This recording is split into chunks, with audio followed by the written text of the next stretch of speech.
En tout cas, bienvenue à vous tous, bienvenue à la régie, bienvenue aux modérateurs, aux métanautes pour une soirée spéciale avec Adrien Abosi. Bonsoir Adrien. Bonsoir de pas. Bon, habitué de Méta TV, on dit que t'as Ah, tes rondes serviettes ici. Ouais. Mais, voilà, en tout cas, nous aussi, ça nous fait bien plaisir de te recevoir. Bah, actualité tellement riche depuis la dernière fois que ça a beaucoup bougé. C'est pour ça, je me dis, il y a vraiment une continuité en plus par rapport à certains thèmes qu'on avait abordés. Et en particulier, là, ce qui a été, bon, on va dire, les deux grands événements marquants successifs, Brexit, Trump. Oui, tout à fait. Ça a été... alors, qu'est-ce qu'on peut dire déjà, Brexit? Parce que ça, c'est pas rien. On voudrait, je trouve qu'on minimise un peu, mais c'est pas rien. C'est pas rien. C'est vrai que symboliquement, alors, actuellement, à l'heure où on parle, l'Angleterre est encore dans l'Union Européenne. Juridiquement, elle n'est pas encore partie. Mais symboliquement, le fait qu'un pays quitte l'Union Européenne, malgré tout, c'est un petit cataclysme, puisqu'on nous a tant annoncé que sans l'Union Européenne, nous n'étions capables de... Enfin, un pays, n'importe quel pays, n'était capable de rien, ne pouvait rien faire, etc., etc., etc. Là, nous allons voir un pays qui va très bien s'en sortir sans l'Union Européenne. Donc oui, effectivement, c'est un coup dur porté au mensonge du système, tout simplement. Puisque on va s'apercevoir que, bah oui, finalement, le tsunami qui devait submerger Londres ne va pas se produire. Il ne va pas se produire. Donc, c'est quand même pas inintéressant de voir ça, parce que n'oublions pas que si les gens ne deviennent pas, enfin, si une partie des gens ne devient pas hostile à l'Union Européenne, c'est par peur. C'est la peur pour les patrimoines, peur de ce qui va se passer si l'euro chute, c'est la peur. Donc si cette peur se dissipe, du moins en partie, c'est une estocade qui est portée contre le système. Tout simplement. Parce qu'en plus, clairement, ce système, il avait choisi de dire il faut rester dans l'Union Européenne. Oui. Il n'y avait pas les voix qui s'opposaient, c'était raciste, horrible. Oui, comme d'habitude, oui. Les bien-pensants n'ont rien à dire. Ils n'ont rien à dire, ils n'ont rien à proposer, si ce n'est de dire on continue comme ça. Donc qu'est-ce qui leur reste comme arme? C'est l'insulte, fascisme, complotisme, antisémitisme et compagnie. C'est absolument pathétique. Mais après, il faut bien comprendre que l'Angleterre, c'est un cas très particulier, c'est-à-dire que l'Angleterre peut se permettre de sortir de l'Union Européenne. Si c'est la France qui sort de l'Union Européenne, il n'est pas impossible de penser qu'on se ferait quand même châtier bien davantage. D'une façon ou d'une autre, c'est-à-dire des contrats d'armement annulés, tu vois ce que je veux dire, quoi. Ce serait vraiment ce genre de choses. Une campagne aussi, on peut imaginer une com très calomnieuse mais agressive envers la France, le French bashing, ça existe déjà. Ah oui, ils se privent jamais, nos amis anglo-saxons. Oui, ils se privent pas. Nous, on est beaucoup plus gentils. On est beaucoup plus gentils. Remarque peut-être qu'avec Trump d'élu, les médias français vont être peut-être plus méchants. Ça, c'est pas impossible. Mais effectivement, voilà, l'Angleterre, qui est le cœur du système, c'est la City de Londres, le cœur du système. C'est les grandes familles, angloises de la City de Londres, vraiment le cœur nucléaire du système mondialiste. Donc, eux, ils peuvent tout se permettre. Je veux dire, ça, c'est bon. Nous, quand on fera un peu plus de dissidence de ce point de vue-là, il faudra peut-être s'attendre à des contre-coups. Des contre-coups, ouais. Voilà. Et nous, on n'a pas la force de frappe de la City avec nous. Donc, ça sera plus chaud à gérer. Il faudra faire très attention et il faudra être malin. Parce que là, je vois qu'il y a déjà quand même, je ne vais pas dire une forme de contagion, mais l'idée commence à germer, peut-être dans la République tchèque. Oui, tout à fait. J'ai vu que les Finlandais commencent à se poser des questions. Enfin, il faut se poser une question simple. Quelle est la plus-value objective qu'apporte l'Union Européenne? Quelle est la plus-value objective? Alors, il y a un truc qu'on nous cite tout le temps, c'est la liberté de circulation. Ouais, ok. Mais ça concerne la bourgeoisie. Enfin, essentiellement. Je ne dis pas que quand tu es pauvre ou quand tu as peu de moyens, tu voyages jamais. Mais globalement, c'est surtout la bourgeoisie qui est concernée par ça. Moi, j'ai pas quitté la France depuis plus de 10 ans, tu vois. Je suis pas malheureux pour autant, d'ailleurs, soit dit en passant. Enfin, si je quitte la France de temps en temps, tu vois, quand je prends les transports en commun et tout ça. Mais disons que j'ai jamais... Tu voyages aussi, c'est pas pareil. C'est exotique. Mais sinon, tu vois, j'ai jamais quitté l'Hexagone, tu vois. Enfin bon, j'en souffre pas. Mais sinon, oui, liberté de circulation, mais petite parenthèse, on pourrait faire des accords de libre circulation sans l'Union Européenne. Petite parenthèse, M. De Gaulle, c'est très bien ça, puisqu'il a fait un accord de libre circulation entre l'Algérie et la France. Donc, on n'a pas besoin d'une structure comme ça, au-dessus des nations, et qui en plus brode... décortiquent leur souveraineté, pour faire des accords de libre-échange. Donc, quelle est la plus-value? On nous dit la paix, ça c'est l'argument, non, la paix. Ce qui fait que la paix avance, c'est que... Enfin, ce qui fait qu'il y a eu la paix pendant toutes ces décennies, d'une part, il y a eu le fait qu'on se soit neutralisé de façon... grâce à l'arme atomique, il y a le fait que les contentieux historiques ont disparu, et il y a le fait aussi que les oligarchies européennes, longtemps, ont eu intérêt à la guerre. Très concrètement, les 2 guerres mondiales, c'est l'industrie pan-germaniste. Enfin, la première guerre, surtout la deuxième, c'est Hitler, c'est plus particulier, mais la première guerre mondiale, c'est l'industrie allemande qui veut plus de marchés en Europe, et qui veut créer ce qu'on appelle la Mitteleuropa. Donc, les oligarchies avaient intérêt à se foutre sur la gueule, pour avoir une plus grosse part de morceaux. Aujourd'hui, les oligarchies s'entendent. Pourquoi s'entendent-elles? Parce qu'elles sont vassalisées par l'oligarchie anglo-américaine, qui distribue les parts. Donc, c'est l'accord entre les oligarchies qui a fait la paix. Mais si demain, il y a intérêt à la guerre il y aura. Enfin, pour eux, guerre, il y aura. Et petite parenthèse, la guerre, elle n'a pas cessé. La guerre, on l'a déplacée ailleurs. C'est pas la même chose. Ouais, c'est pas tout à fait la même chose. Et aussi, on a troqué la guerre militaire contre autre chose. C'est que, en France aujourd'hui, il y a une insécurité permanente dans certains coins. Donc ça vaut bien la guerre. Peut-être pas non plus. Tu sais, moi je pense toujours à cette anecdote qui m'a été racontée par mon tonton André, le frère de mon grand-père donc. Je lui avais demandé il n'y a pas longtemps quels sont tes souvenirs de la guerre. Il était dans la région de Limoges à l'époque. Et il me dit, bah écoute, moi le seul souvenir que j'ai, parce qu'il est très âgé maintenant, c'est la déclaration de guerre. Et en fait, il raconte qu'il était dans un village du Limousin. Et en fait, il est assis sur une souche d'arbre. Tu vois, il était jeune enfant. Et en fait, il y avait une espèce de petite pente comme ça. Et il voit sa mère de loin qui arrive en courant avec les mains sur la tête, en disant oh, mon Dieu, c'est horrible, c'est la guerre, c'est la guerre. Tu vois. Parce qu'à l'époque, c'est la guerre, ça veut dire que c'est 14-18 que tu es en tête, et donc ça veut dire que tu vas perdre soit ton père, soit ton cousin, soit ton frère, soit ton fils pour les parents. Enfin, c'est horrible, quoi. Enfin, tu vois, c'est... Bon, je dis pas qu'on en est là. Mais bon, cette guerre civile froide dans laquelle nous sommes, il n'y a pas de quoi s'en vanter quand même. Il n'y a pas de quoi s'enorgueillir.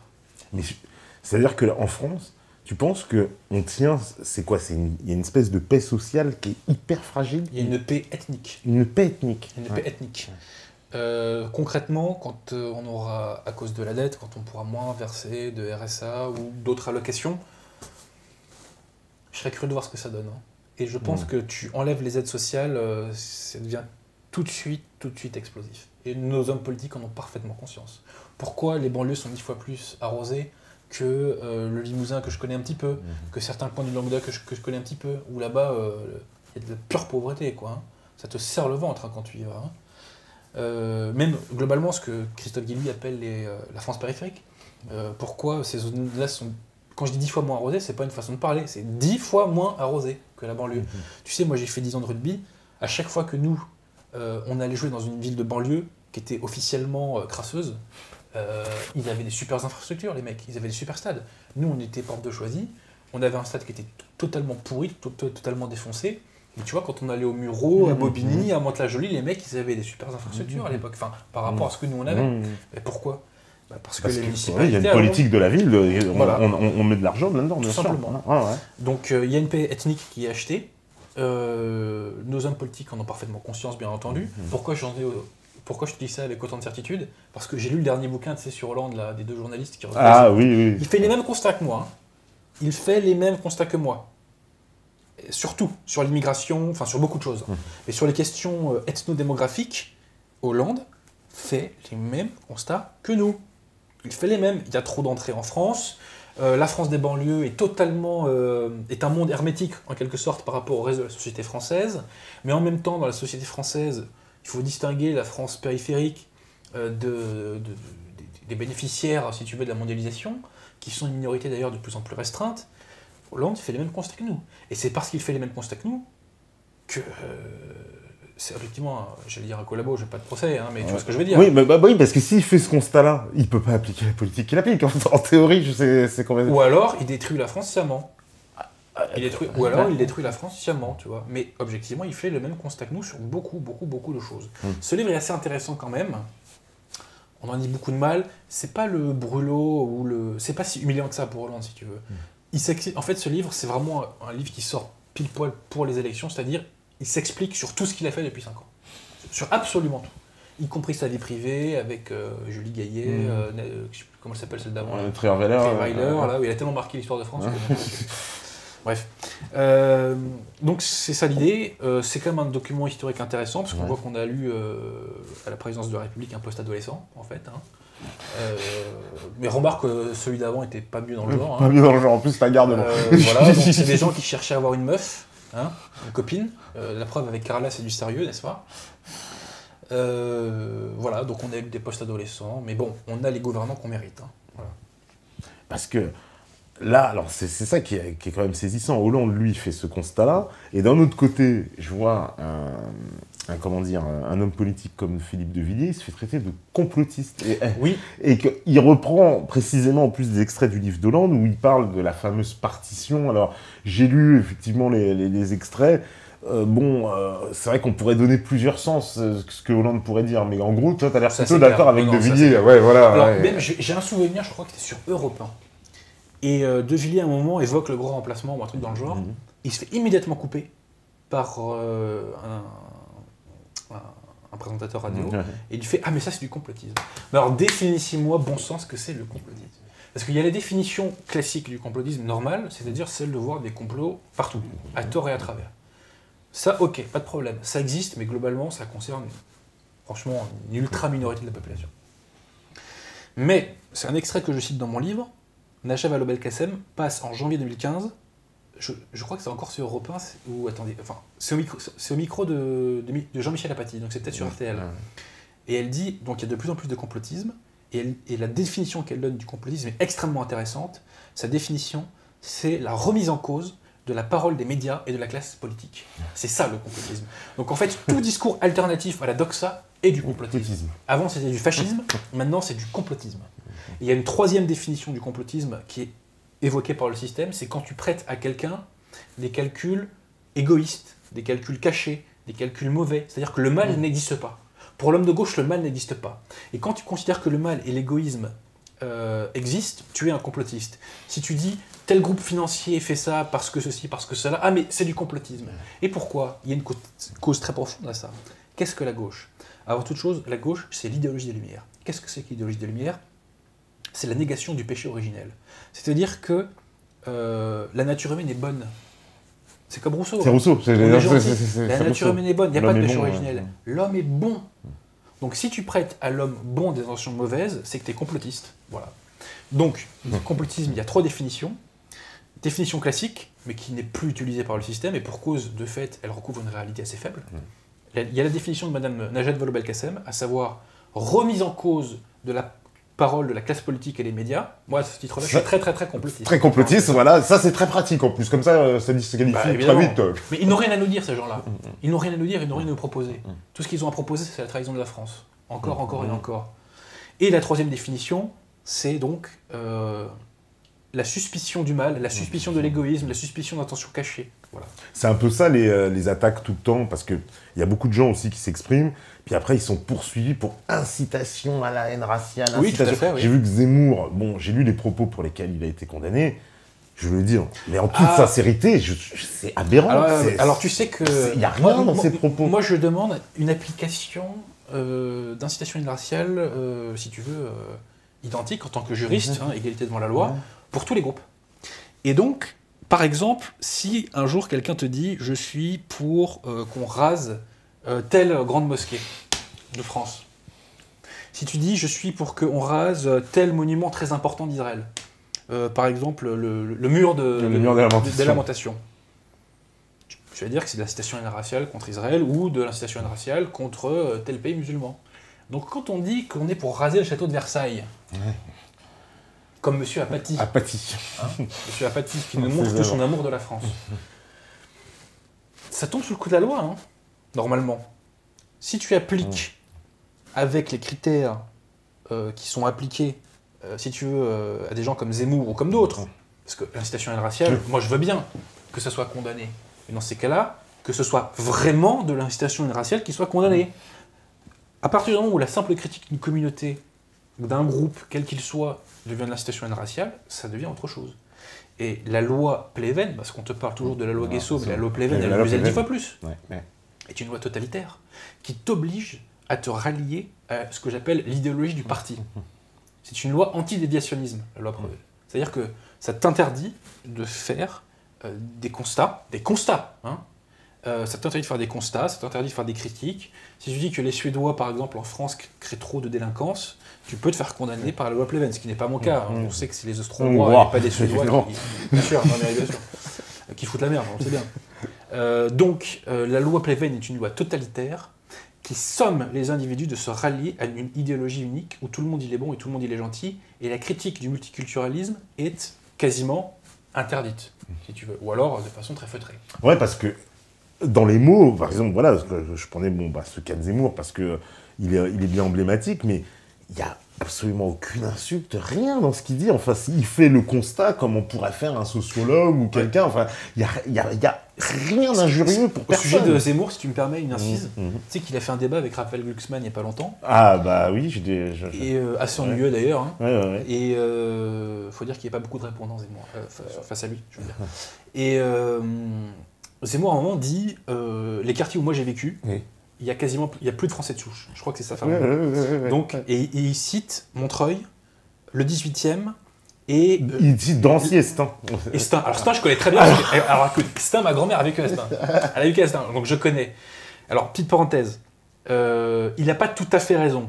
C'est-à-dire que dans ces zones-là, remarque Stein, je sais pas, ça a vérifié. Mais en gros, il y a des... Tu prends Montreuil, par exemple. Bah, c'est ce que j'ai dit. Montreuil, c'était... En plus, ils ont essayé de le débunker en allant à Montreuil. Justement, j'ai envie d'en parler. Voilà. C'est que Montreuil, il y a deux Montreuil. Voilà. Le Montreuil Bobo et le Montreuil Malin. Et voilà. Et ces racleurs de Canal+, je crois, vont à Montreuil et ils demandent aux gens est-ce que c'est vrai qu'il n'y a plus de blancs. Alors bien sûr, quand tu vas dans le quartier Bobo, voilà. Ah, oui. Et pareil pour le 18e. Si tu prends le métro et que tu descends à la Marque, et que tu descends, et que tu fais le tour des restos, tu vas voir que des bobos et que des blancs. Si tu vas rue Doudoville, rue Lamarck, voilà, redescends plus bas, vers Poissonnier. Tu vas rigoler. Et puis quand t'as bien redescendu, tu remontes au boulevard Barbès jusqu'à Château-Rouge comme ça. Et puis tu prends la rue Doudoville aussi. Voilà, rue Doudoville. Ça c'est... Allez, rue Doudoville. Coucou à Rafik, mon pote, là-bas. C'est très très bien, rue Doudoville. Donc tu vois, il y a vraiment une hypocrisie, il y a un mensonge. Alors, petite parenthèse, à ce temps, je sais pas si on les trouve encore les blancs. Moi, c'est ce que je me suis dit. S'ils avaient voulu faire les vrais, ils seraient là, dans les quatre villes. Là, ils auraient les couilles. Là. Ouais, voilà, ils auraient les couilles. Parce que Montreuil, parce que c'est et en centre-ville en plus. Et en plus en centre-ville. Mais c'est ce que t'as dit, Montreuil, c'était le mauvais exemple parce qu'effectivement, il y a une partie bobos comme Rony, il y a une partie un peu bobo, une partie plus ghetto entre guillemets. Ah oui, il y a les deux. Mais après, dans les villes qu'il a citées, de toute façon. Il n'a pas dit il n'y a plus de blancs, parce qu'évidemment il y en a encore. Ça c'est le fantasme. Non, il n'y a plus de blancs. Non, il y en a encore. Mais c'est une infime partie. C'est une. Tu sais, c'est comme. Tu connais le groupe Kyo. Le couple. Le groupe Kyo. Kyo, oui. Et en fait, c'est marrant parce que j'ai appris il n'y a pas longtemps qu'il venait de la ville des Mureaux. D'accord, oui. Et j'ai rien contre le groupe Kyo, hein, c'est des très bons musiciens, pas de problème. Mais tu vois, moi ça me fait rire parce que moi, les Mureaux, c'est une équipe de rugby qu'on jouait à chaque fois. On se tapait tout le temps contre eux, ça partait toujours en couille. Et enfin, tu vois. Moi, l'image des Mureaux que j'ai, c'est on était wanted, dead or alive, là-bas, tu vois. C'est-à-dire que je me rappelle même dans les couloirs, tu sais, t'as les deux équipes qui sont comme ça en colonne. Ouais. Et là, les mecs, je dis pas, on le dit, tu sais, c'est je viole ta sœur et compagnie. Enfin, tu vois, c'est des gros coups de pression, grosses insultes. Enfin, tu vois, pour nous, les Mureaux, c'était, on allait à la guerre, quoi, quand on allait là-bas. Et j'apprends que les mecs de Kyo, qui sont les mecs les plus gentils au monde, tu vois, ils viennent des Mureaux, tu vois. Bon, bah voilà, donc la réalité de la banlieue, c'est aussi ça. C'est-à-dire que tu as un centre-ville qui est très préservé, et autour, c'est Mad Max. C'est pareil pour Mantes-la-Jolie. Oui. Mantes-la-Jolie, la première fois que je suis allé à Mantes-la-Jolie, c'était avec le rugby. Donc là, c'est pareil, on est en mode, tu vois, on va à la gare, quoi. Et la deuxième fois que j'y vais, c'est en Transilien. Et j'arrive, je sors donc de la gare, et je vois une ville, j'ai l'impression d'être à la campagne, tu vois. Et ça, c'est pareil, c'est une réalité que la plupart des gens ne connaissent pas. C'est-à-dire que tu as un centre-ville encore un peu blanc, dans beaucoup de villes de banlieue, et tout autour, en revanche, là, c'est du 100%. Ouais, même Sarcelles, c'est comme ça. Il y a plusieurs villes comme ça qui ont deux visages dans la ville. Et Montreuil a ces deux visages, et ces racleurs de Canal+, comme par hasard, ils vont voir que les blancs. Voilà. Ça, c'est pour un peu... En plus, ils veulent masquer ça, mais pour qui ça... C'est incroyable, en plus. Parce que pour pas le voir, voilà, c'est ça. Faut prendre Uber souvent. Hein. Ouais, voilà, c'est ça. Faut vraiment habiter boulevard Exelmans pour pas le voir. Et quoi. Encore mauvais exemple avec Uber, parce que le remplacement, tu le vois avec Uber. Parce que les chauffeurs, c'est pas tous des Austro-Hongrois, tous. Allez. Mais c'est pas des mauvais bourgs, les non, pas du tout. Bah non. Je veux pas les diaboliser ou leur cracher dessus, pas du tout. Mais non, mais c'est une réalité, je veux dire, sociologique qui est visible et qu'on. Mais c'est ça qui est visible, on nous fait croire qu'on aurait besoin de la note en bas de page du CNRS. Et je dis les mecs, vous n'avez pas besoin de lunettes, vous le voyez le remplacement. Ça les arrange qu'il n'y a pas de statistique ethnique aussi, parce que ça, parce que ça, c'est un grand argument porté par les antiracistes justement qui disent, vous pouvez pas dire ça, vous n'avez pas de support en fait pour vous appuyer sur ça. Mais j'ai mes yeux en revanche, tu vois. Donc au bout d'un moment, tu sais, c'est comme si en 40 tu veux faire croire qu'il n'y a pas la Wehrmacht à Paris, quoi. Enfin, tu vois, au bout d'un moment, je dis mais attendez, il y a des soldats allemands partout là. Je veux bien, moi, mais c'est bon. Mais franchement, hein, tu prends la ligne 13, tu prends la ligne 8, tu la connais la vérité. C'est tout. Tu la connais. Donc, quand on y pense, tu sais, nous, on s'est accoutumé à ce mensonge. Mais on est des gens qui se prétendent neutres, qui prétendent vraiment, tu vois, avoir une hauteur de vue et d'être impartiaux. Comment tu peux nier ça? Comment tu peux nier ça? C'est comme si tu niais qu'il fait plus froid en hiver qu'en été, quoi.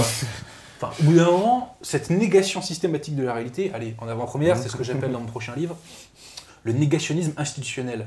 C'est-à-dire qu'il y a une négation soit de l'existence d'un phénomène, soit de l'ampleur d'un phénomène. C'est pour ça qu'on vit dans un monde totalitaire. On nous sommes systématiquement de nous rallier à une idéologie dominante, à une pseudo-réalité, quand bien même la véritable réalité serait totalement aux antipodes de cette pseudo-réalité. Et cette négation du grand remplacement, enfin je veux dire, quand nous on aura pris le pouvoir, les gens qui ont dit tout ça, ils vont passer pour des bouffons. Et moi je vais te dire, peut-être que certains d'entre eux, si on a vraiment le pouvoir, on dit, bah toi, ta peine, tu feras pas de tôle, il n'y a pas de problème, par contre, tu vas habiter dans le 93, tu vois. Donc, Émeric Caron, machin, vous aimez la diversité, aucun souci, les mecs. On vous paye l'appart, Franchement, c'est cadeau, c'est l'immobilier, c'est cadeau, tu vois. Et on verra s'ils y restent longtemps. Ouais, parce qu'ils nous vendent, ils nous vendent ce monde-là. Moi, quand j'entends le discours médiatico-politique, c'est ce que tu dis, c'est-à-dire une espèce de...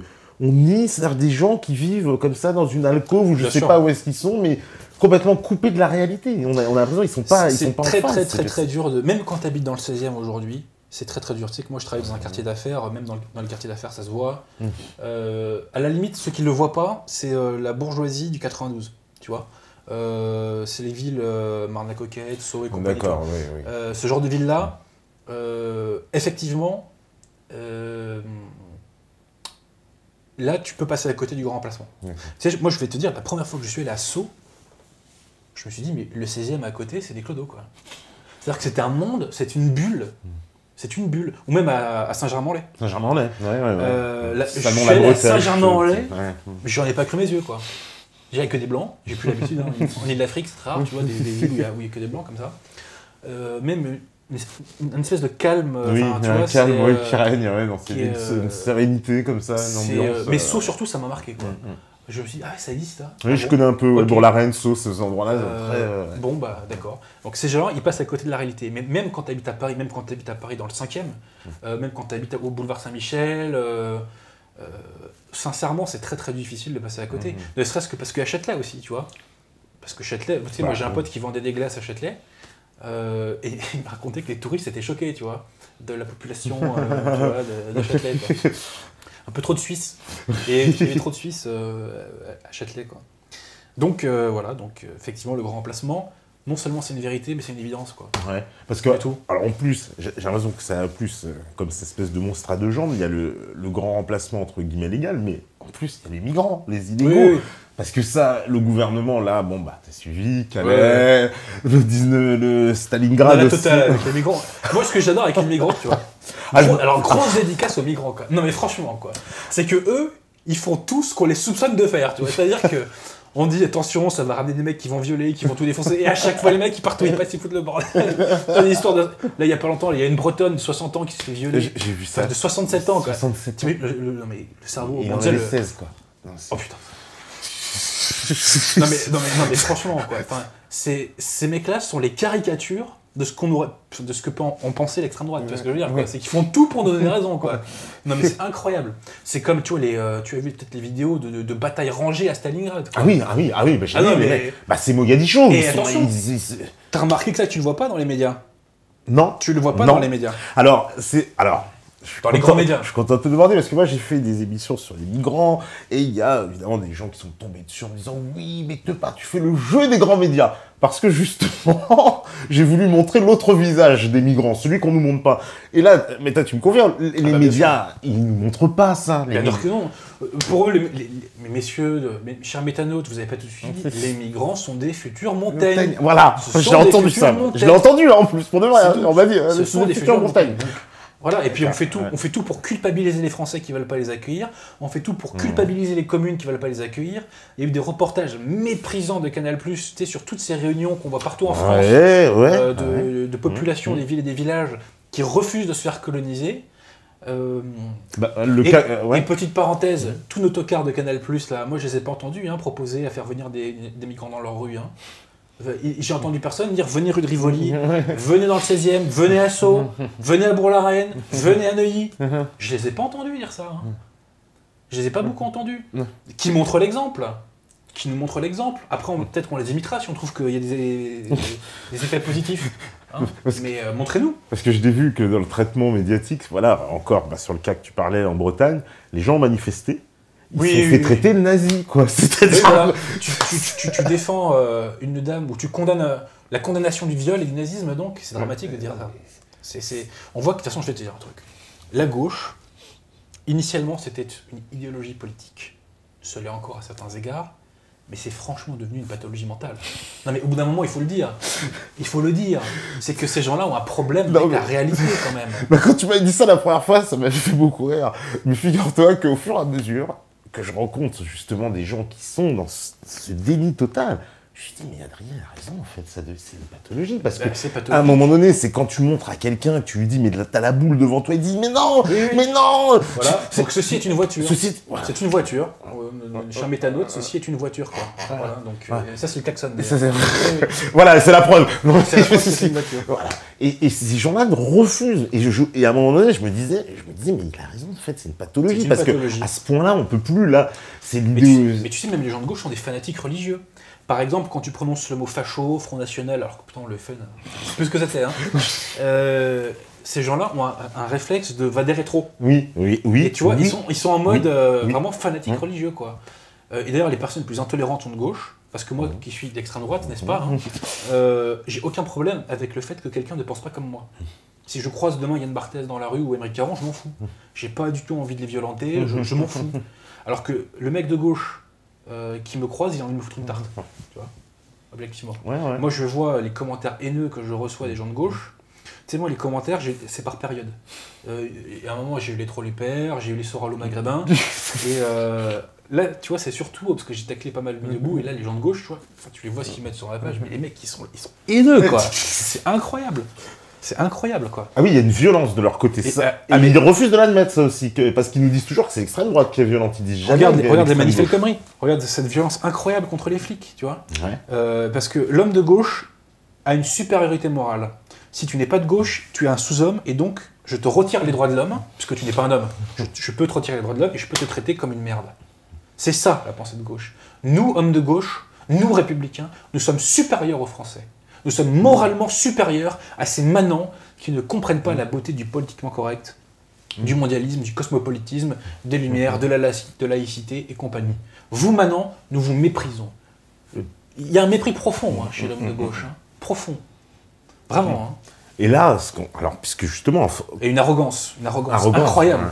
Parce que ce que je remarque, justement, tu vois, sur cette idéologie de gauche, c'est qu'elle a investi, mais tous les champs politiques dans tous les pays d'Europe avec la même configuration, il y a des causes structurelles très profondes à ça. Et on va rebondir avec Trump. C'est que c'est l'idéologie de la bourgeoisie. La gauche, la révolution, les Lumières, c'est l'idéologie de la bourgeoisie, tout simplement. En France, on a eu une révolution en 1944 qui a consisté à quoi, pardon ? Qui a consisté à exterminer ou à marginaliser socialement les notables de droite, pour que les hautes strates de la société ne soient plus que composées exclusivement de républicains. Parce que s'il y a eu le retour de la France catholique en 1940, c'est parce qu'il restait malgré tout dans les élites des mecs capables de faire la bascule. Après 1944, les républicains disent ça plus jamais. Plus jamais. Maintenant, nous allons être une république pour l'éternité, et donc, tu vois. Mais ce mouvement-là, on l'a connu partout dans le monde occidental, absolument partout. Et ce qui est très intéressant, on rebondit sur Trump. Je te parlais du fait que la gauche est une maladie mentale, on rebondit encore sur Trump quand on voit les réactions de malades mentaux. Parce que, petite parenthèse, si Hillary est élu, je suis pas très content. Mais tu vas pas aller chier dans la rue comme j'ai vu. Oui, ou même pleurer, quoi. Ou pleurer, ou casser des vitres et te mettre à... Donc, mais là où je veux en venir, c'est que Trump dissonne par rapport à l'idéologie de la bourgeoisie, et le politiquement correct aux États-Unis aussi est très fort, peut-être même plus fort qu'en France. Et donc, les mecs deviennent fous. Ils deviennent fous, tu vois. Moi, je suis pas un ultra-trumpiste, ça me fait marrer, tu vois. Tu vois, quand, après les attentats de Paris, il dit « if they had guns », ce qui n'est pas totalement faux, hein, en parlant des Français. Il y aurait eu peut-être moins de morts, ça c'est vrai. C'est même sûr. Mais donc, la gauche,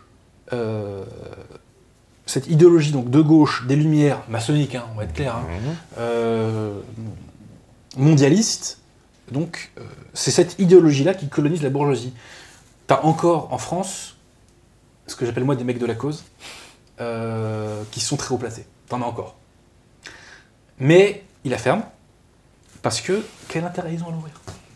Il y a des coups à prendre. Il n'y a que des coups à prendre, et il n'y a pas de débouché politique. Il n'y a pas de débouché politique, tu vois. Il n'y en a pas.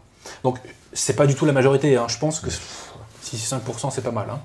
Mais ils sont là, mais ils savent qu'ils doivent la fermer. Ils le savent. Voilà. Mais ça ne veut pas dire que demain, ils ne l'ouvriront pas. Donc, ce progressisme immonde qui a tout détruit partout. Mais quoi. Partout, c'est partout, c'est ça. Qui produit des ravages, mais dans tous les domaines, quoi. Et surtout, ce que les historiens verront, c'est l'effondrement civilisationnel de ces dernières décennies, quoi. Les arts sont morts, le civisme est mort, les règles de sociabilité sont mortes, la courtoisie a disparu, tu vois. Tu sais, j'ai rencontré Paul Racine il y a un an de ça. Ce qui m'a surpris chez cet homme-là, surtout, c'est le mec qui a un degré de politesse, mais incroyable. Un degré de courtoisie et de politesse, mais hallucinant, quoi. Et ça a totalement disparu. Ou alors, c'est devenu un phénomène très marginal, hélas. Comme quoi, tu vois, la politesse et la bourgeoisie et la courtoisie sont des valeurs à ressusciter. La vie serait plus douce, sans doute. Jules Renard disait, il faut dompter la vie par la douceur. Il avait bien raison. Enfin, voilà. Mais il y avait un truc aussi sur Trump que je voulais te faire... on en a parlé un petit peu avant l'émission, mais on a remarqué la même chose. C'est qu'il y a un lien entre Trump et la nouvelle opinion publique. Ah bah oui, aussi. Alors, j'ai inventé ce concept de nouvelle opinion publique. Il m'est venu en lisant François Furet et Augustin Cochin. En gros, c'est nouveau moyen de communication égale nouvelle audience, nouveau public. Donc il y a une nouvelle opinion publique qui est née sur Internet. Et on va rebondir avec ce que je te disais sur 1944. En 1944, les éléments conservateurs, réactionnaires français de la société se font défoncer. Ils se font soit exterminer physiquement, soit marginalisés socialement. Et donc le pays réel, à ce moment-là, n'a plus de force de frappe sociale, tu vois.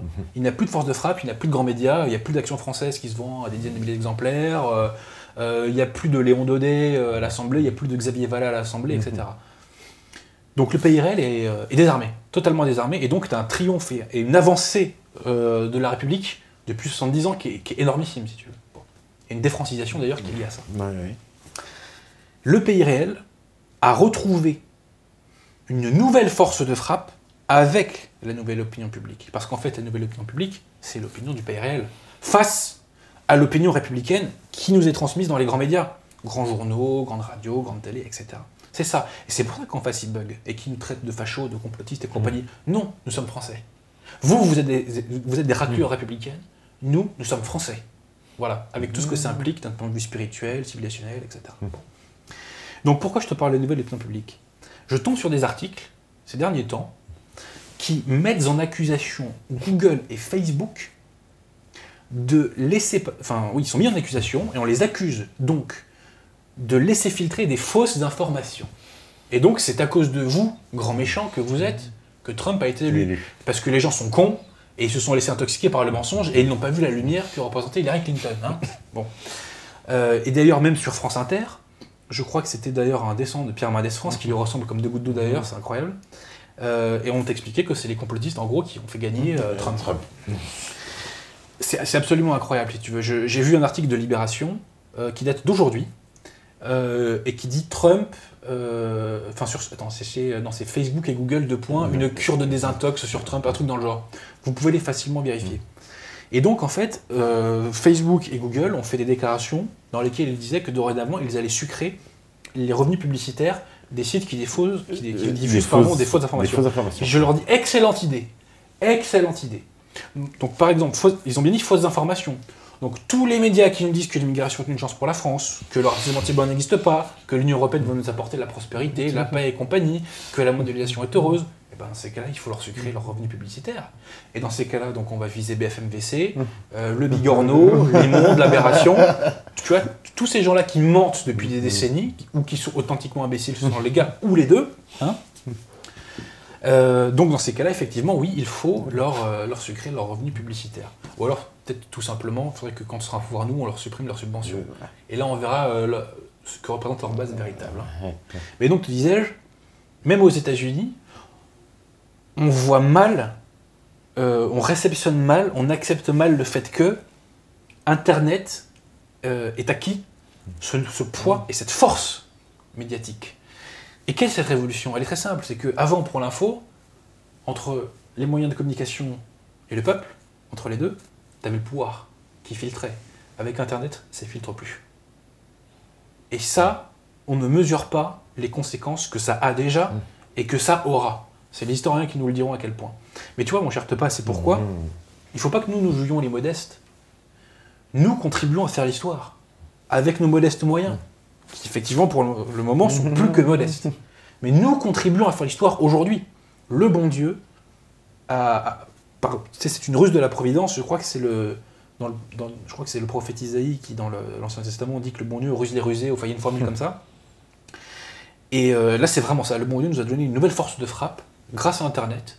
Nous faisons l'histoire, nous contribuons à faire l'histoire. La preuve, c'est que chez nos amis de France Inter, ils commencent à bugger là-dessus, et ils ont bien à nous dire que le vote Trump est quasiment un vote complotiste. Un vote complotiste, c'est ce qu'ils essayent de faire passer en disant c'est la victoire d'Internet, mais est-ce qu'on se rend compte de ce degré de folie qui habite ces gens-là, quoi?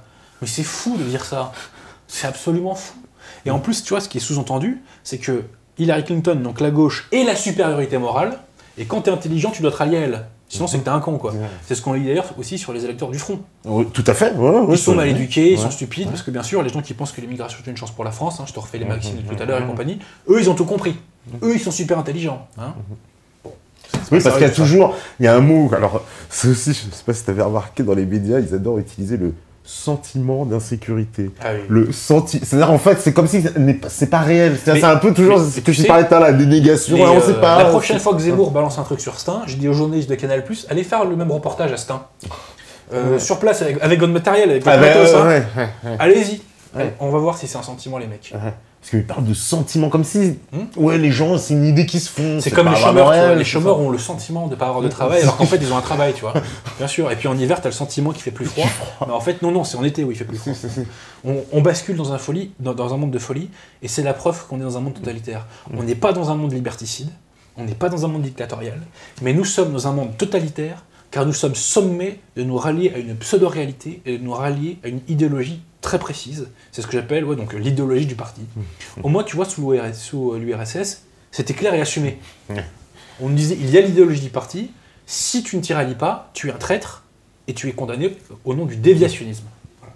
Aujourd'hui, ce n'est pas assumé. Ce n'est pas assumé, et donc, on te qualifie non pas de déviationniste, mais de facho, donc de complotiste, antisémite, et de blablabla, et tout ce que tu veux. Et d'islamophobe, c'est quoi ça vient dans la liste. Parce que tous les journalistes, en plus systématiquement, dans notre système, dès qu'il y a quelqu'un qui franchit, on va dire justement, un peu ces lignes de la doxa sur un mot, sur quelque chose, immédiatement, ils sont comme des chiens de garde, ils lui tombent dessus. Alors il y a les mots immigration, les mots...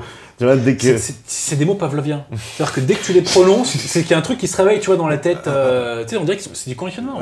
Il y a des trucs qui se réveillent, tu vois. Le mot race, le mot blanc, voilà, les trucs comme ça, c'est... Le journaliste, en gros, il est d'accord avec toi sur 90%. Et puis à partir du moment où tu prononces le mot, alors là c'est fini. C'est fini. Et puis limite il m'a tremblé. Et puis tu vois, il sait qu'il doit se rattraper, quoi. Je sais pas si on lui gueule quelque chose dans l'oreillette, mais bon, c'est. Tu vois, une petite séquence, par exemple, je me rappelle Marine Le Pen qui était sur TF1. Et elle reprend la fameuse citation de De Gaulle que tout le monde reprend, Zemmour aussi, la France est un pays de race blanche et de culture gréco-latine, etc. Et dès qu'elle prononce oui, vous savez, la France est un pays de race blanche, attendez, il est obligé d'intervenir, quoi. C'est ça le réflexe. Tu dis, attention. Ni la race ni les blancs n'existent. Ah ouais, là il y avait deux trucs. Donc là, direct. Et on le voit, il y a ce réflexe, quoi. Mais les blancs n'existent pas. Hein. D'ailleurs, tu vois, le racisme anti-blanc, officiellement, ça n'existe pas. Ça n'existe pas. Et d'ailleurs, moi, je rebondis là-dessus. Ouais. Tu sais qu'il y a un slogan d'extrême gauche qui dit en France, il n'y a pas trop d'immigrés, il y a trop de racistes. Mais le racisme anti-blanc n'existe pas. Donc un raciste ne peut être qu'un Français de souche. Bah oui. Donc en France, il n'y a pas trop d'immigrés, il y a trop de Français. Et là, tu as toute l'idéologie de gauche le résumé. Tu vois, tu as toute l'idéologie de gauche le résumé dans cette phrase. Ouais. Et c'est fou parce que tous les pays d'Europe, en ce moment, sont sur ce diapason. Bien sûr. On attaque, et il y a une attaque. Alors justement, on en parlera encore plus profondément. Tu fais bien de parler d'attaque. C'est une attaque.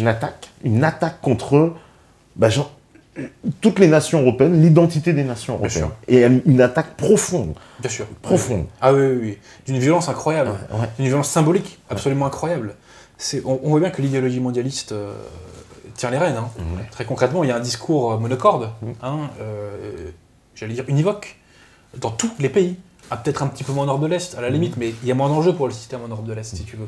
Ce qui est important, c'est de tenir les grands pays, c'est de tenir la France, l'Allemagne, l'Angleterre. Et puis eux, ils ont eu une période, on va dire, ils ont été un peu séparés pendant toute la Seconde Guerre mondiale, jusqu'en 90. Il y a une espèce encore de décalage avec eux. D'ailleurs, j'ai remarqué que eux, leur système immunitaire, il s'était mis en action tout de suite dès qu'il y a eu les migrants, contrairement à nous. Parce que peut-être, on a vu les Hongrois, les Polonais, les machins, c'est eux qui sont les premiers levés contre ça. Ils ont été assez réactifs. Ça, c'est tout à fait vrai. Mais tu as raison de souligner le fait qu'il y a un message qui est identique partout sur l'immigration.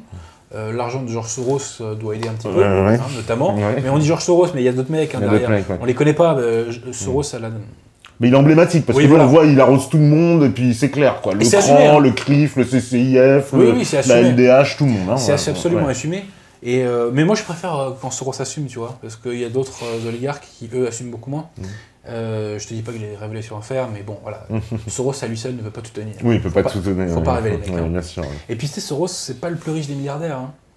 Quand tu regardes les classements Forbes, dans lesquels, d'ailleurs, il n'y a jamais les Rothschild et les Rockefeller, tiens. Non, c'est normal, oui, c'est tout à fait normal. Et voilà, donc Soros, c'est pas le plus riche, quoi. Par contre, c'est un des plus actifs. Et c'est un des plus revendicatifs, si je peux m'exprimer ainsi. Et puis on voit bien que lui, il est clairement à financer les associations communautaires. Il veut détruire l'Europe. Il veut détruire l'Europe. C'est clair. Il finance tout ce qui peut détruire l'Europe. Même les Roms, tu vois. Je veux dire, il fait des associations pour Rome, il culpabilise le fait qu'on n'accueille pas suffisamment de Roms. Mais toi, Soros, tu dois avoir des territoires, tu dois avoir des terres. Fais-les venir chez toi, Soros. Ou même fais-les venir dans ton pays. Fais-les venir aux États-Unis. On en rediscute après, tu vois. Mais ce qui est très intéressant, tu vois, avec Black Lives Matter, c'est pareil, c'est que c'est toujours ce vecteur de désagrégation. C'est la désagrégation. Et en plus, ce qui est absolument hallucinant en ce moment avec les tensions raciales, c'est qu'elles arrivent 8 ans après le règne d'Obama. Enfin, tu vois, c'est le règne d'Obama. C'est le règne d'Obama. Qui, au final, accouche sur quoi ? Sur ça. Sur ça, ouais. Je trouve ça incroyable. Alors qu'on nous a vendu, il y a 8 ans, je ne suis plus afro-américain, je suis américain, vous êtes des fachos comparés aux États-Unis, enfin, vous, Français, vous êtes des fachos comparés aux États-Unis, on attend votre Barack Obama et compagnie, et blablabla. Et quel est le résultat de tout ça, au final ? En fait, c'est que les tensions raciales ont été exacerbées. Et je précise que les races n'existent pas en France, mais qu'elles existent aux États-Unis. Comment je le sais qu'elles existent aux États-Unis ? Il y a un livre qui est sorti il y a quelques années de ça, qui s'appelle « De la race en Amérique », écrit par un certain Barack Obama. Voilà, ça se trouve dans tous les commerces, petite parenthèse. Bon. Donc, exacerbation, je ne sais pas si ce mot existe, des tensions raciales actuellement aux États-Unis. Black Lives Matter, j'allais te dire, ils mettent de l'huile sur le feu. Clairement. Parce qu'il faut être très clair, c'est vrai qu'il y a un racisme énorme aux États-Unis. Il ne faut pas. Bien sûr. D'ailleurs, il est de tous les côtés, je précise. Oui, mais en plus, clairement, on ne peut pas transposer l'histoire américaine et l'histoire de France. Ça n'a aucun rapport. Aucun rapport. La situation des Noirs aux États-Unis et la situation des Noirs en France, ça n'a rien à voir. La situation des Noirs aux États-Unis, elle est cauchemardesque. Elle est cauchemardesque. C'est-à-dire que Tu sais, il y a beaucoup de gens qui sont d'origine africaine en France qui pensent qu'ils ont été esclavagisés par les Blancs. Ouais. Et je vais dire, mon pote, si tu es d'origine africaine, si tu as été esclavagisé, c'est pas par les Blancs. C'est par les gens qui appartiennent à ton pays d'origine. D'accord? L'esclavage, c'était de l'autre côté de l'Atlantique. Soit dit en passant. Donc, si tu veux, le recul, enfin, la situation des Noirs américains, elle a été 10 fois plus dégradante, si tu veux. Elle a été... Enfin, c'est terrible. C'est terrible, sincèrement, c'est terrible. Sans tomber de l'antiracisme bidon professionnel. Bien sûr. Hein. Franchement, c'est terrible. C'est vraiment... ils ont beaucoup plus d'excuses, si tu veux, que nos chances pour la France. Bon. Voilà. Mais on ne peut pas transposer les situations. Ça n'a aucun rapport. Parce que ça n'a aucun rapport. Parce que ce que je vois, la tentative, en fait, pour moi, des représentants de la communauté noire en France, c'est d'importer en fait la situation américaine en France et de la transposer sur la France. Avec des discours, j'ai entendu, en France, c'est le règne de la suprématie blanche. Bien sûr. Non, mais c'est pas... Tu vois, c'est aussi l'argument, tu vois, des indigènes de la République. Ils te parlent toujours des privilèges des Blancs. Oui. Je dis, mais donc, quand tu vois un Blanc qui a un privilège, tu penses que c'est en raison du fait qu'il est blanc qu'il a son privilège. Non. Il y a beaucoup de Blancs qui sont dans la rue. Petite parenthèse, il n'y a pas beaucoup de clochards noirs et arabes en France. Hein. Les clochards que tu vois, les mecs qui font la manche dans les transports en commun, c'est quasiment 100% des Blancs. Quasiment. Hein. Très peu de femmes, très peu de Noirs, très peu d'Arabes. C'est là, c'est la personne qui pointe dans le transport en commun tous les jours qui te le dit. Pourquoi je te dis ça? Non, parce que avec Black Lives Matter, qui transpose les situations, voilà. Donc, oui, la suprématie blanche, voilà. Donc, voilà, la suprématie effectivement, à partir du moment où un pays était composé à 100% de blancs, les gens qui étaient au-dessus de la société étaient blancs. Et quand des Noirs et des Arabes sont venus en France, ceux qui étaient au-dessus, ils sont restés, les mecs. Hein, on est désolé, mais bon, la mobilité sociale, ça limite, quoi. Enfin, voilà, donc, au bout d'un moment, c'est des arguments qui sont tellement cons. Je pense qu'eux-mêmes n'y croient pas. Sincèrement, je pense qu'eux-mêmes n'y croient pas. Sincèrement.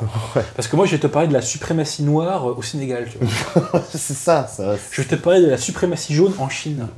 Voilà. Non, mais c'est complètement débile. La gauche rembête, je l'ai toujours dit. Plus le temps passe, plus on s'en rend compte. Quoi. Puis en plus, l'autre fois, j'avais trouvé une belle brochette pour montrer qu'en France, quoi qu'on nous dise, il y avait énormément de Noirs et d'Arabes dans les médias, énormément de Noirs et d'Arabes dans toute la société.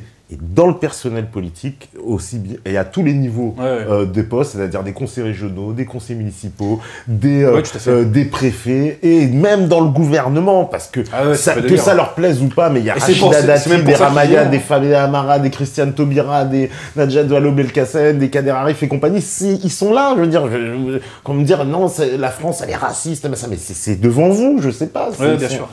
Au bout d'un moment, on a envie de leur dire, mais il vous faut qu'est-ce qu'il vous faut de plus? Qu'est-ce qu'il vous faut de plus? Et moi, j'ai fait un post Facebook assez ironique un jour, j'avais dit qu'il faut donner le droit de vote aux étrangers et le retirer aux Français, tu vois.